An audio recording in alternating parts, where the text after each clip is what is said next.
Olá! Hoje vamos dar uma olhada no material bem particular. A cartilha O Brasil em Perigo. Foi publicada ali em meados dos anos 90 pelo Enéas Carneiro, do Prona. Isso mesmo. E o texto é um alerta, assim, muito forte sobre o que ele chamava de um plano diabólico, sabe? Para entregar as riquezas do Brasil para fora, para os donos do mundo. Hum, A ideia aqui é explorar esses argumentos, né? As críticas dele à situação da época, a visão de futuro. Ele queria mostrar a verdadeira situação que, segundo ele, a imprensa escondia por trás de termos como, sei lá, privatização. pois é, e essa urgência já começa no título, né? Alerta, povo brasileiro, o Brasil está em perigo. E entender a figura do Enéas, que era visto como nacionalista, patriota, ajuda a gente a pegar o peso que ele queria dar para essa mensagem, de expor o que estaria oculto, né? Certo. Então vamos mergulhar nos pontos principais. O argumento central, e talvez o mais impactante da cartilha, é essa ideia de um plano mesmo, ativo, para enfraquecer o Brasil. Uhum. A metáfora que ele usa é pesada. Injetamos nossas bombas, eles enfraquecem e serão nossos escravos. E o objetivo final seria levar embora as riquezas: água, floresta, minérios tipo nióbio, petróleo, biodiversidade. Tudo isso. E para sustentar essa ideia toda, ele batia muito na tecla da imprensa brasileira. Chamava de serva do poder constituído, alinhada ao que ele definia como o sistema financeiro internacional. Que seria, na visão dele, os grandes bancos, organismos internacionais. Exato. A acusação era que a mídia usava esses termos da moda, tipo Estado mínimo, para disfarçar as reais intenções, entende? E nesse cenário, claro, as nossas riquezas naturais eram o grande alvo desse pessoal de fora. Faz sentido dentro da lógica da cartilha. E quais riquezas ele destacava mais? Olha, o nióbio aparece bastante. Ele ressaltava que o Brasil tinha, tipo, mais de 95% das reservas mundiais. Citava a mina de Araxá, que na época valeria $500 bilhão. Nossa! É, mas que era vendida a preço de banana, segundo ele. Além do nióbio, falava muito do nosso potencial de energia, água doce, sol, biomassa e, claro, as florestas imensas, os rebanhos. Tudo isso seria o que atraía os tais donos do mundo. Entendi. E indo para a economia, a crítica ao plano real é um dos pilares ali do documento, né? Ele chama de projeto maquiavélico. Por quê? Qual era a argumentação? Bem, a cartilha dizia que a inflação baixou, mas de forma artificial, principalmente por causa do câmbio valorizado, que deixava a importação barata, e por um arroxo salarial.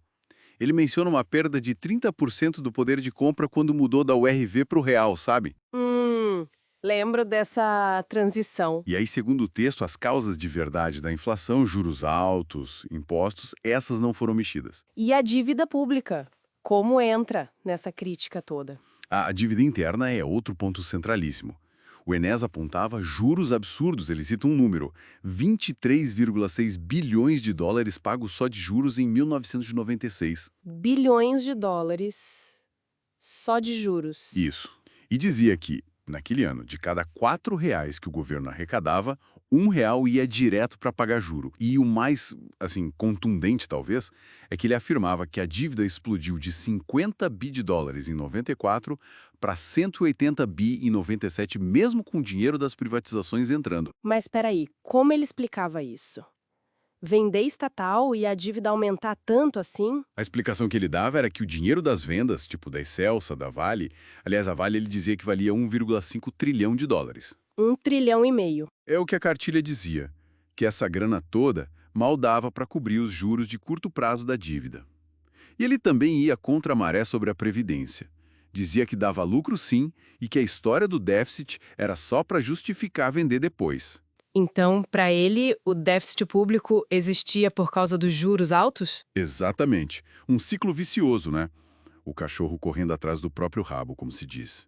E diante desse cenário todo, qual era a saída que a cartilha apontava? A defesa de um Estado forte, bem forte, interventor e nacionalista. A visão era que só um Estado assim conseguiria defender os interesses do país e do povo, sabe? Intervir na economia para proteger os mais fracos. Ele era contra a ideia de liberdade absoluta, que ele comparava a uma luta entre a raposa e o pintinho. Faz sentido a metáfora dentro do raciocínio dele. E para reforçar essa necessidade do Estado forte, ele descreve o tal plano diabólico em etapas, né? De degradação social. Como era isso? Sim, ele lista 10 etapas para minar a nação. E é desde reduzir salário de servidor e piorar serviço público, até destruir a autoestima do povo pela mídia, desmoralizar as forças armadas. Pesado. Muito. Falava em genocídio pela fome, controle de natalidade desumano, jogar classe contra classe, patrão contra empregado, e também desvalorizar o trabalho, sabe? O trabalho produtivo em favor da especulação, do bezerro de ouro. E qual seria o resultado final desse plano? Uma nação toda fragmentada, o povo sem acreditar em mais nada, nem no trabalho, nem no governo, nem na família, nem na pátria, com a autoestima lá embaixo. Aí ficaria fácil justificar e entregar tudo, privatizar geral. Nossa, um quadro bem sombrio mesmo. E a solução final, então, era? Retomar o controle. A proposta era clara.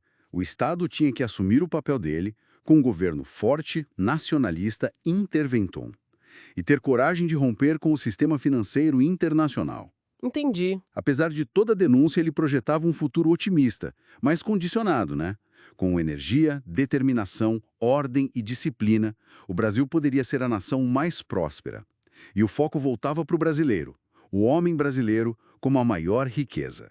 Um mercado consumidor gigante que precisava ser incluído através de uma economia forte e autossuficiente. Então, resumindo, a cartilha O Brasil em Perigo denunciava esse suposto plano internacional, criticava muito a economia dos anos 90, privatizações, juros altos, descrevia essa deterioração social e propunha um Estado nacionalista forte como solução, valorizando muito recursos como o nióbio e o potencial humano do Brasil. Exatamente isso.